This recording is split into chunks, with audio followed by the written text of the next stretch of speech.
Hello everybody. I want to thank you so much for joining us. I know you were expecting us to go live tonight, but there's a winter storm and we have sub-zero temperatures and wind chills going on here right now.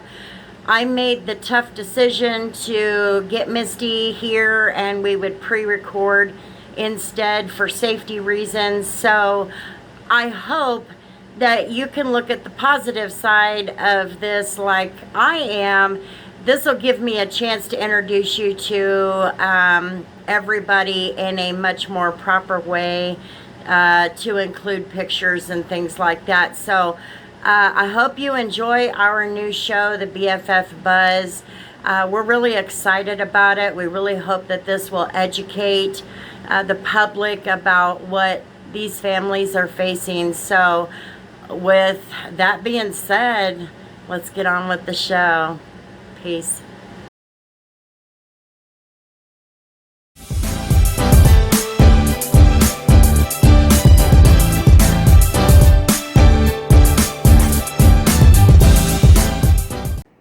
Hello and welcome to the B.F.F. Buzz. My name is Chris and this is Misty. Great to have all of you with us today. This is going to be kind of different because we have a big snowstorm because Mother Nature forgot to get her meds. Yeah. So we got a big snowstorm coming, so Misty and I decided it's better to be safe than sorry and just record this. So bear with us. This is our first episode. We're glad you're joining us. Happy Valentine's Day. It's Valentine's. Right? We're already in the middle of February. How do you like my do here? And this, my get up, it's all cool. Comment. Tell us who you are, where you're watching from. We'd love to know some input. Who's watching? Who's watching? And tell us where you're at. I don't know if anybody knows this, but we are on YouTube. And so you can subscribe to our YouTube channel. We're not able to go live on YouTube because we don't have enough subscribers. You have to have 1,000 subscribers. Yeah, and I seen it the other day. I think we were at like 2930. I just haven't pushed it. I haven't done anything with it. And we want to make it grow. Yeah, I figure, well, then let's find a way to make it grow so that we can go live on YouTube, you know, and then we can do Facebook and Instagram and YouTube all at the same time, which I think would be awesome. But so if you can help us out to grow our YouTube so we can at least go live, that would be great. And you can find us at Bekah and Friends Foundation. Bekah and Friends Foundation, spelled B-E-K-A-H. And just search for it. You'll find it. I've searched it 100 times, and it's easy to find. Oh, yeah. I had some friends search it last night when we were out and about, and it was like one of the first ones popped up. Right. Donate to us is through CashApp. It's the $, Bekah Friends 14. Got to make sure you have that $sign in there. And then also through our website at bekahandfriends.org. How do you like my modeling abilities here? Pretty good. My Vanna White. And just walk through the website and it'll walk you through where to donate and everything, clicking on the tabs. So what the funds are used for, everything is a mess right now. Oh, yeah. Literally a mess. For the last year, we have been struggling to pull in funds. Do anything. We've had, because of COVID, we've been shut down for about that long.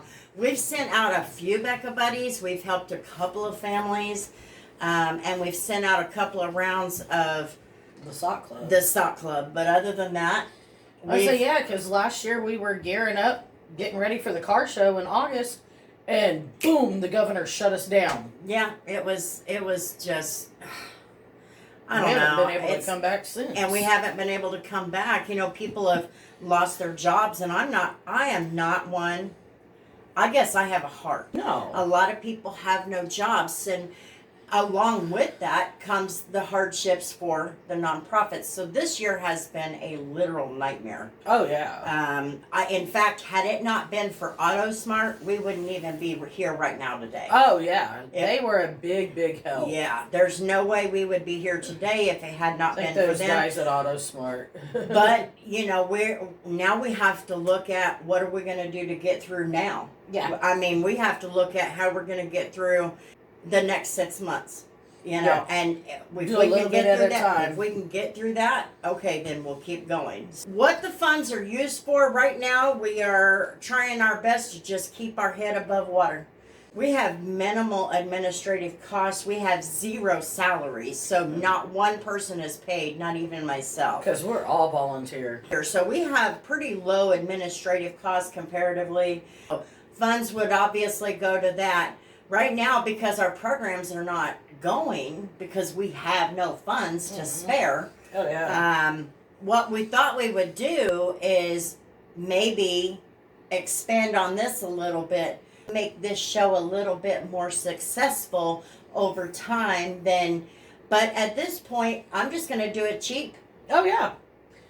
I mean, it's not costing us anything except sitting in here. So, and we're using a cell phone as our camera. So, I'm just going to keep it as cheap as possible. But if we get extra funds, now that's just extra funds. Any funds that we do right now would keep us above water administratively. But if we get extra funds, I think we should just reinvest it back into this, because what I have planned for this show, I think will actually help others outside of the childhood cancer community. It's reaching out to those by education and advocating for these families, their friends and their friends and their friends. The circles just get bigger and bigger. Yeah.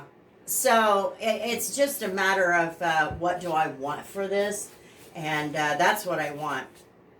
But we'll see. Only time will tell. Now, first, I do want to say, if you are watching us from the Child Cancer Aware page, you're not seeing something strange. I started the page. My mother runs the page. She makes all of those posts. She reaches out to all of you families. So she sends us information. Yep, she sends us the information. So don't be surprised. Child Cancer Aware is our page. So, but we just don't say a whole lot on there. You might see my mom post some stuff, but so I wanted to make sure I got that out there. And for those of you on Instagram, we're new to you. We've been on Instagram for a couple of years, but it's been quiet. It's been very quiet, except for a couple of posts a day. And Jessica runs that page or that platform, and I think she does a good job. She's been able to build our following. What I want to do, since this is our first episode, is I want to tell about who we are and Bekah's story. Bekah May, she was just a quiet teenager. She was more like a misfit, but she was content with the fact that she was different, and she wanted to be different. So,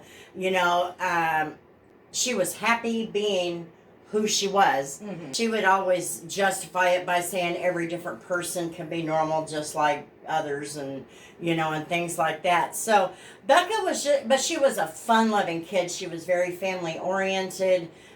She loved her family. She wanted to be a part of their lives always texting them. Her and I were like two peas in a pod after my husband passed away in 2009. So in middle of August, Bekah started complaining about her back hurting, and she started complaining about her body hurting. She was not sleeping well, but she was sleeping all the time. Very drained, but not. Yeah, she was extremely fatigued, and she kind of stopped eating on me. And I thought, what's going on? So I made an appointment with the doctor, and we got her in for September 11th. Got her to the doctor's office, And within the first 5 minutes, that's when the nightmare began. He looked at her or checked her glands, and he felt on her shoulders, and then he said, okay, well, lay back. And as soon as he started pushing on her tummy, he said, are you pregnant? And instant. I was looking at my phone at the time. Mm-hmm. It stopped you dead in your tracks. It did. It literally did. And because my hope was that she was pregnant. And he said, well, we have a problem then. And he put his hand on this side in her tummy, and on this side, it was like football of this tumor. He shaped this tumor by putting his hands on both sides of it. Instantly, my heart is in my throat, and I don't think it came out the rest of the time. But I was tingling. I couldn't breathe. I was like, what in the heck is going on? Fear took over. Oh yeah, I could see that in a heartbeat. And that was September 11th. I'll never forget that, because to the rest of the world, this is the day to remember the terrorist attacks, but for me, it's the day to remember the rest of my life going completely to kaput. They did a sonogram, they did all kinds of blood work, they did everything, and sent us home. And the next morning, doctor called us and said that she had an extremely large solid mass in her stomach and in her abdomen, and he needed to switch her case over to Dr. Rosen. It was a very short battle. Bekah only lived 93 days, but she went through 3 surgeries. She went through 4 very extensive rounds of chemo. September 26th, the pathology finally came back, and doctor came in, and that's when he delivered the bad news. Bekah was diagnosed with stage 4 ovarian carcinoma, which is an ovarian cancer. But Bekah's chemo was bone cancer chemo, rhabdomyosarcoma. He was convinced it was bone cancer at the beginning. He thought we'd be through it very quickly. But once he was able to get the pathology back on that, when he came in that morning, you could tell it was very heavy on him. By this time, Bekah had already had a round of treatment by the time we got the pathology back. And so far, it had been working. I mean, she was in hospital for a month, so it had been working. The scan showed that it had taken it down. She did have surgery originally to resect that tumor, but because it was connected to an artery, a main artery, they had no choice. They had to leave it and hope that chemo would pull it back away from that artery, and then we would go back in and get it. Yeah. And it was ironic how it all took place, because when Bekah went on hospice, they had done a scan, and her tumor was down to about the size of a wadded up piece of paper. From a football. Her chemo had taken it down. Oh, damn. Her first scan after her second round of treatment showed her tumor had a 40% reduction, so we knew it was working. Yeah. But what happened and why she went on hospice is the cancer was so aggressive, and we caught it so late. It had already metastasized to all of her other major organs, her colon. It had already spread. Yeah, her peritoneal cavity, and she had had the ascites, which is fluid building up in her stomach.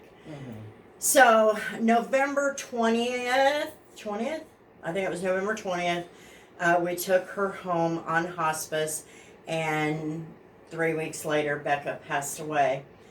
5 days after that, we buried Bekah, and then 10 days after that, I started the foundation. Now, let me real quick kind of back up a little. Bekah Friends Foundation was actually an idea from Bekah's dad, and it was the day we took her home on hospice. And she was so excited about that, and I thought, well, okay, we're going to entertain it, but I wasn't going to do it. I mean, there was no way I could do it. I could not imagine. I was losing my child. I couldn't imagine any of that right now. But it directed some of the conversations that we had had. So this was actually her dad's idea to a particular point, and the reason why is because my big mouth walks in the house when we brought her home, and I said, well, now what am I going to do with all this stuff?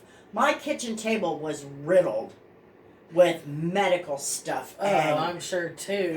we had a contraption to administer chemotherapy and medications. We had a new one I had to make room for because it was connected to an NG tube that was taking all that fluid out of her stomach.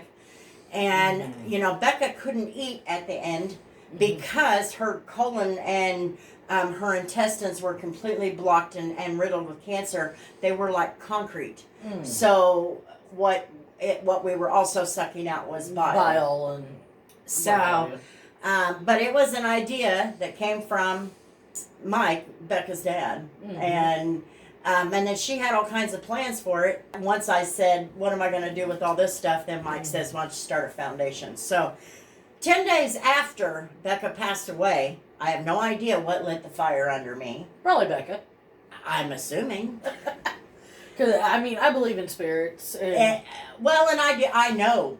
We have video evidence of mine. And that's another story for another day. But, you know, what it comes down to is I was destroyed, you know, losing my daughter.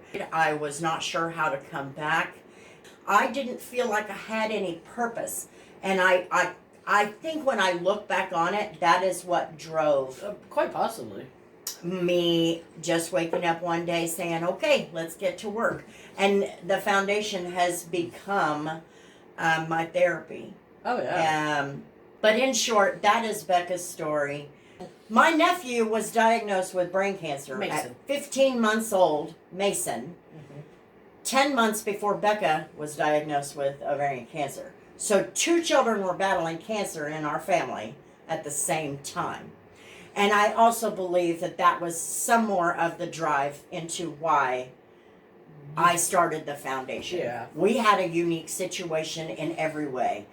Bekah having an adult cancer, and now Bekah is the second child in less than a year fighting cancer. So, and by the way, Mason is doing great. He's still thriving. His tumor is still stable. Everything's good. So anyway, one of the things that my sister said to me, Annette, after a visit to one of her early visits to St. Jude was, you know, symptoms of cancer are different in adults than they are in children. Right, so we've got some of the same symptoms on both lists, but the differences are so marked because children experience those differently. One of the things that a lot of people don't understand or don't realize, a majority of the chemotherapies that we have available to our children are adult chemos. Which are ridiculous amounts for the kids. No. What happens is our children's bodies metabolize those chemos differently. An adult with cancer going through chemotherapy, they're going to have the hair loss, compromised immune systems. Their bodies handle it much better. It's designed to do that. But what happens for children, because they metabolize it differently, it completely wipes out their immune system. And it can cause, and has in most cancer patients who survive, some kind of organ damage, such as, and this is a very prominent one, and this is liver problems.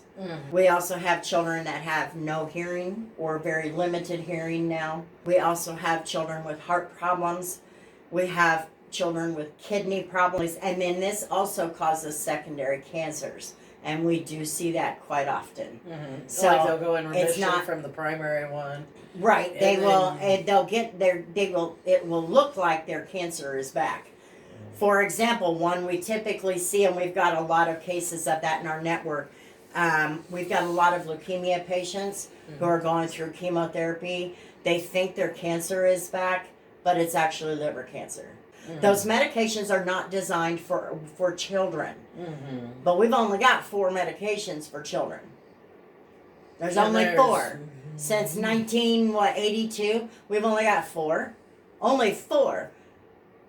That's ridiculous. So we'll talk about all that. I mean, there's a lot to this particular subject, and I want to cover it all. And that's why I want this show to be successful, because I want to be able to bring this information out to the public. Oh, yeah, because they need it. Okay, so everybody, I would appreciate it if you would like and share and comment your story.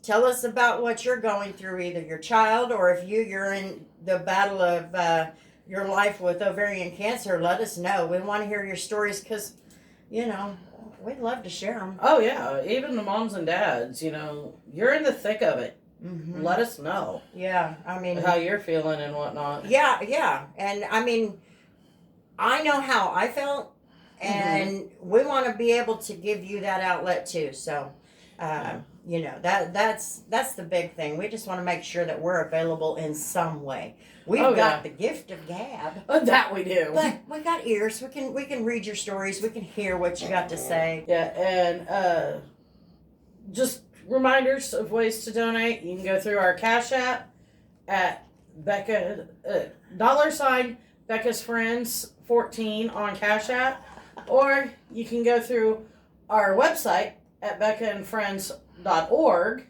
and there's information on that website. There's also ways you can go donate, or even see the things that we may need later on down the line for the Bekah Buddies when we get those programs back up and going. Just get that back up and going. That would be great. Yeah. I really want that to be back up and going. Yeah. That especially. So, don't let kids fight cancer alone. Yeah. And don't let those ladies out there fighting a very nasty battle fight alone. Be there for all of them. If you can't be there, donate.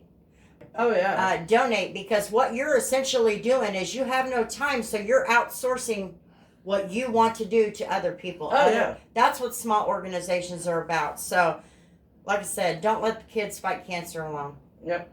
So, with that, I hope you all have a good one, and we will see you Wednesday at 7. We will see you then. So, peace.